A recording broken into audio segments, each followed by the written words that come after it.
And welcome back to Subculture After Dark. Well, the brand new Aussie music continues on the show right now. We're about to play Wasting Away from Brisbane band Joy in Motion. We want to know a little bit more about this, though, so we actually thought, you know what, let's actually get one of the members on the phone tonight to talk a little bit about this track. Welcome to the program, Jake. Hey, how you doing? I am going really well, mate. Now, I am so excited that we're about to play Wasting Away on the show. Tell our listeners a little bit about this track and its inspirations and where did it come from? Alright, so little bit of a backstory. Like we started the band, or when I started the band, it was meant to be more of a pop project.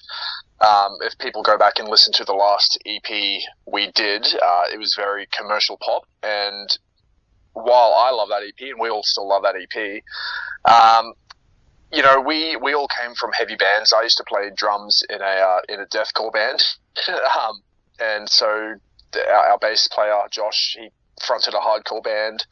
Our new guitar player Jackson played guitar in a pretty successful rock band called Stateside, and our drummer Carly and other guitarist Jess played together in another rock band back in the day too. So, you know, three of us came from heavier roots, and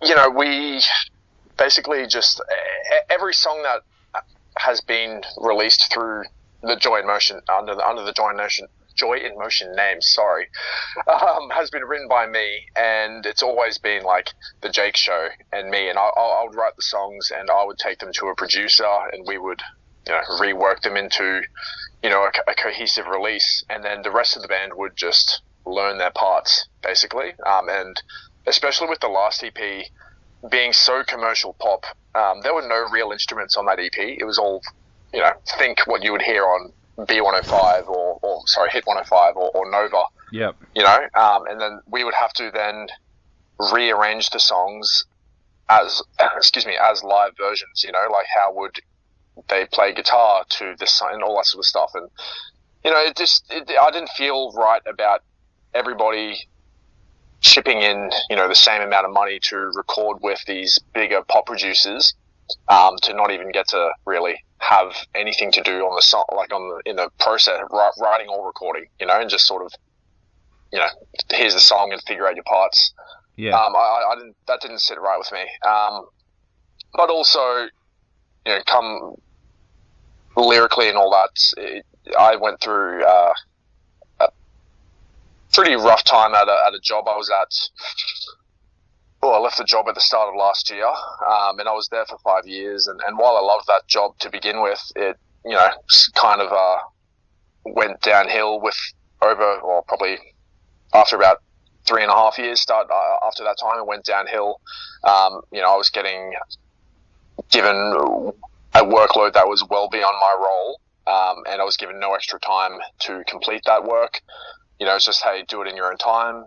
I couldn't do that in my own time. I've got pretty rampant ADHD. And so it's like, all right, well, you know, you've got medication, go take your medication. But the problem is if I take the medication in my spare time, then AKA after work, I'm up all night. Yeah. So I couldn't get that done on their timeline. That kind of then escalated to a bit of workplace bullying. That was then ignored by my superiors because the person that was, I guess, perpetuating it or doing it was in a position where he was kind of invaluable at that job. You know, he kind of weaseled his way into a position where if he left, then it would take 2 or 3 people to take his job. So they're going to take his side. And all my colleagues and all my friends that were in my little area, they all saw it. They all knew. They made comments about it to me like, oh, you know, so-and-so's got it out for you today. But as soon as push came to shove and I needed to take 10 weeks off work unpaid, you know, and I wanted to pursue that with work cover and, you know, at least try and get some of my wages back, you know, we didn't see anything. What are you talking about? Oh, no, Jake's always been like this. Like, this is blah, blah, blah, you know? Yeah. So that's the song lyrically was very heavily inspired by that. You know, just a really shitty place to work and I felt like I was wasting away at that job. So it was inspired by that. And then circling back to the music part, I didn't want to write something like that and then turn that into a pop song. You know, Yeah. It was written as something more aggressive, a return to all of our roots musically, and you know, let it be as it is rather than changing it.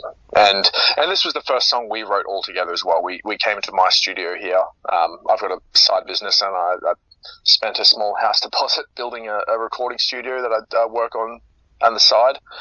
And so everybody came here and we wrote the song together. It was the first song we all wrote as a cohesive unit, and it, you know, why change that? That was it. It's such a terrible experience that you went through. What was it like actually being able to sit down and put those lyrics on paper? Did that feel pretty therapeutic for you? Yeah, it was definitely cathartic. It kind of, now like I'm in this position where it's been well over a year since, you know, I left that job and I started a new job. And you know, while it was cathartic to do that at the time, now it's like, oh, every time I hear this song, every time we're going to play this song live, it's kind of like going to have to almost relive it in a sense, which is fine. You know, it's, you know, it came from a time and place, and it's good to, you know, let music be that vent. But yeah, it's cool. Sorry. I don't know if it'll help you. I don't know if it'll help you, but I actually had a very famous musician say to me once that when you're doing a song that brings up a painful experience like that, relive it when you're doing it live, but also remember that you're letting it out when you're doing it live as well. Well, that's it. Yeah. Yeah, that's exactly, like all of the songs we've done sort of previously have mostly been touched on, like, you know, relationship stuff and all that, like, you know, your standard pop music. But you know, this is more of the first time that I've really been able to not write for a ulterior purpose, like, you know, writing pop music to try and blow up or something like that, you know. And is this lyric catchy enough, or is that, you know, like, it is what it is, and let it be that, which is good. Yeah. And so, you know, if it's aggressive, if it's coming from a place of hurt and doing that, then, well, so be it. It'll be a good thing to perform live, which will be fun, hopefully. Definitely. And the other big news, of course, for the band is Jackson coming into the band. Tell us a little bit about how that happened. Did you guys already know Jackson before you brought him into the band? Yeah, so I've been mates with Jackson for a long, long time. He used to play in a band. He used to play bass in a band called Stateside, which right before they broke up, they signed a record deal with, I want to say something maybe like Sharp Tone, or like a big record label, and they'd done tours with the likes of Paris. I think Paris. They toured with Against the Current, who are huge.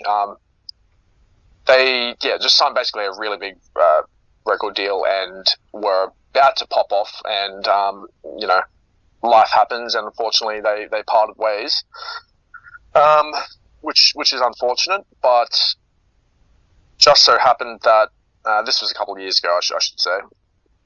But then our normal guitarist, our guitarist that we've always had for the last few years, Jess, her main income, her main occupation is performing, you know, acoustic shows at events and weddings and all this sort of stuff. And so she's booked out well in advance a lot of the time. And we were getting show offers, and she couldn't, you know, unless we were given show offers months in advance, she wouldn't be able to, you know, perform with us. And so I just reached out to Jackson one day and said, hey, like, do you want to fill in for a show? And, you know, cool, we can do that. And that one show turned into another show, turned into a couple. And so he eventually sort of became this unofficial extra member. When Jess couldn't play, he just slotted in, and he knew all the parts and all that. And then he joined another band, and he kind of joined it. Not even joined it. He formed another band with a couple of members from Stateside, and that didn't end up going anywhere as well, unfortunately. But that was kind of like being done in secret and all that. So I asked him if he wanted to join officially as a second guitarist, and he said, well, I've just started doing this project, and all good. And then when that didn't go ahead anymore, I just reached out again and said, hey, before anybody else asks you, do you want to, jump in on this again? And he said, yeah, he'd love to. And that was it. That was pretty much the whole process there. So we all kind of knew him well in advance before he joined officially. And yeah, he's a great guy. He actually helped me put together my studio as well. He used to live 2 streets away from me. So when I was doing all the painting and all that in the studio, he came around and volunteered more than a couple of hours, honestly, and helped me put together this place. And yeah, good dude, good guitarist, backed guy. Awesome. So tell us a little bit, with Wasting Away, a lot of people are going to ask, is this part of something bigger? Will we see an EP soon or an album? What are the plans for the future going forward now with the band? Great question. So, funnily enough, Wasting Away was written, like I said, all of us all together. But before we did that song, I had already gone ahead. Like I said, I usually write all the songs myself and all that. So I've already written, I want to say about an album's worth of material that kind of goes further down that rabbit hole of more aggressive alternative rock. Almost like, I don't know if you're a fan of Architects or not, but yep, similar to Architects, more so their latest stuff. Very much down that rabbit hole, but we thought it was a bit too much of a jump to go from, very poppy pop music to own screams and pitched screams and all that sort of stuff. It was too much of a jump off the bat, so we wrote Wasting Away as almost like a bridge song, like it's got catchy elements. Like I really wanted to make that chorus catchy and all that sort of stuff while still introducing those elements of, grittier vocals and doing all that sort of stuff. So there already is a stack of new songs written, and what have I got? So 6.5 songs already done in pre-production. That already goes further down that rabbit hole. What the plan is now is just to continue doing that. I'm going to finish off everything that I'd started anyway, and then I'm going to bounce out all of the stems, like just drums, just guitars, just this and that. Give them to the band and say, hey, you go ahead and you can either choose to learn these parts, you can rewrite your parts, do whatever you want. It's too late to sit in a room and write them again because I've already started on them. But if I can give them the idea and let them sort of add their own flavor to them, then it's almost like writing the songs together. Yeah. But there's a stack of songs already on the way that goes further down that rabbit hole. Whether they come out as an EP or an album or a couple of singles, I'm not too sure yet. Judging by the response of Wasting Away, I would really like to get a couple more out, like ASAP. So we might even do 1 or 2 more singles as soon as we can. Last year we'd started on it sounds cheesy, but a Christmas song that we wanted to release at Christmas.